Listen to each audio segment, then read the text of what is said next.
शहराला चिटकून असलेल्या दक्षिण सोलापूर तालुक्यातील तिल्लेहाळ गावात रविवारी सकाळी घरगुती गॅस सिलेंडरचा स्फोट झाला.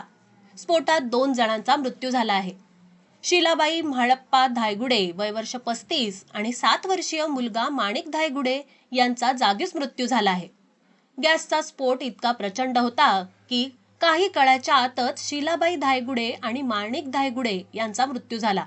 म्हाळप्पा धायगुडे यांनी पत्नी शिलाबाईला आणि मुलगा माणिक यांना वाचवण्यासाठी आटोकाट प्रयत्न केला, परंतु भीषण आगीमुळे आत प्रवेश करता आला नाही. अखेर पत्नी आणि मुलगा डोळ्यादेखत जळून खाक झाले. दक्षिण सोलापूर तालुक्यातील तिल्लेहाळ गावात रविवारी सकाळी घरगुती गॅसचा स्फोट झाला. स्वयंपाक करताना ही दुर्दैवी घटना घडली. शिलाबाई म्हाळप्पा धायगुडे या रविवारी सकाळी नाश्ता करण्यासाठी स्वयंपाक करत होत्या. अचानकपणे गॅसने पेट घेतला. पती म्हाळप्पा हे बाहेर रिक्षा पुसत होते.